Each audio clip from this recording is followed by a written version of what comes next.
सालार वालों ने जानबूझकर डंकी से क्लेश क्यों लिया मोल, मेकर्स ने बताई इसकी असल वजह।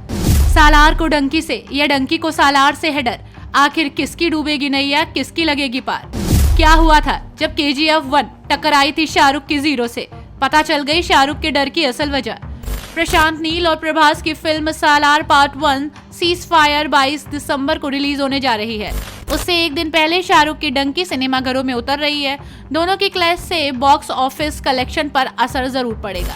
यहाँ आपको बता दें कि प्रशांत नील और प्रभास की फिल्म सालार पार्ट 1 सीज फायर इस साल 22 दिसंबर को रिलीज हो रही है। ठीक उससे एक दिन पहले शाहरुख खान की डंकी भी रिलीज हो रही है। दोनों बड़े स्टार कास्ट वाली फिल्में हैं, खूब पैसा लगा है। दो बिग स्टार कास्ट फिल्मों की भिड़ंत से ये बात तो तय है कि इससे दोनों फिल्मों के बॉक्स ऑफिस कलेक्शन पर असर पड़ेगा। सालार को पहले 28 सितंबर को रिलीज किए जाने का प्लान था, लेकिन बाद में फिल्म की डेट को खिसकाकर 22 दिसंबर को कर दिया गया। क्रिसमस रिलीज पर पहले से ही डंकी ने रुमाल रख लिया था और ऐसे में मीडिया में कहा जा रहा है कि सालार वालों के फैसले से दोनों फिल्मों का नुकसान होगा। अब सालार बनाने वाली प्रोडक्शन कंपनी होमबाले फिल्म्स के फाउंडर विजय किरंदूर ने इस क्लेश के पीछे की वजह बताई है।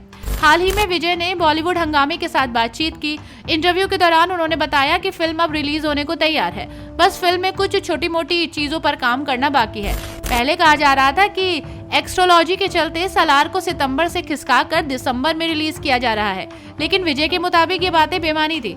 उन्होंने असली कारण बताते हुए कहा, ये फीचर फिल्म में कई विभाग एक साथ काम करते हैं, चाहे वो म्यूजिक हो, BSF हो, डबिंग हो या साउंड हो। जब हमने इन पहलुओं को एक साथ रखना शुरू किया तो ये महसूस हुआ कि कुछ डिपार्टमेंट पर काम करने के लिए और टाइम की जरूरत है। हमने VFX टीम को काम करने का टाइम मिड अगस्त तक दिया, लेकिन मिड अगस्त तक VFX का सिर्फ 50% ही काम हुआ।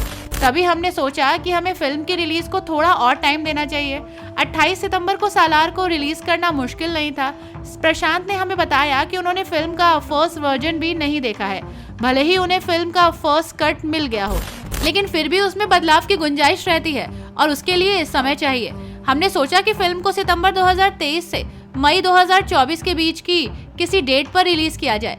हमें जो सबसे सही डेट लगी वो 22 दिसंबर की थी, क्योंकि वहाँ एक लॉन्ग वीकेंड था।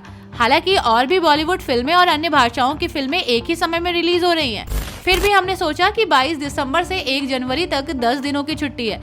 इस समय लोग बड़ी संख्या में सिनेमाघरों में जाते हैं, इसलिए हमने सोचा कि सालार को हमें 22 दिसंबर को ही रिलीज करना चाहिए।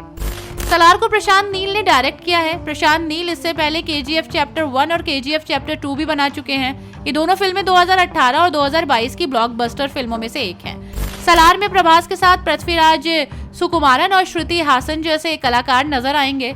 फिल्म को हिंदी, तेलुगु, मलयालम, कन्नड़ और तमिल में रिलीज किया जा रहा है। हाल ही में फिल्म का ट्रेलर भी आया था। उसे देखने के बाद फैंस फिल्म को लेकर काफी एक्साइटेड हैं। वहीं शाहरुख खान और राजू हिरानी की फिल्म डंकी 21 दिसंबर को सिनेमाघरों में आ रही है। ऐसा पहली बार नहीं है कि दो बड़ी बजट वाली फिल्में बॉक्स ऑफिस पर आमने सामने हो। इससे पहले KGF चैप्टर 1 और शाहरुख की जीरो के बीच भी क्लेश हो चुका है। और इस साल रणबीर कपूर की फिल्म एनिमल और विकी कौशल की सैम बहादुर भी एक ही डेट पर रिलीज हुई है। लेकिन ये तो तय है कि जब बड़ी फिल्में एक साथ आती हैं तो नुकसान किसी न किसी को उठाना ही पड़ता है। यहाँ पर KGF चैप्टर 1 और 0 के क्लेश का परिणाम आपको पता है। 0 फ्लॉप हुई थी और KGF chapter 1 super duper hit. खैर, आगे क्या होगा ये तो ऑडियंस ही जाने और आने वाले आंकड़े हमें सब बता देंगे। Bureau report #Bharat.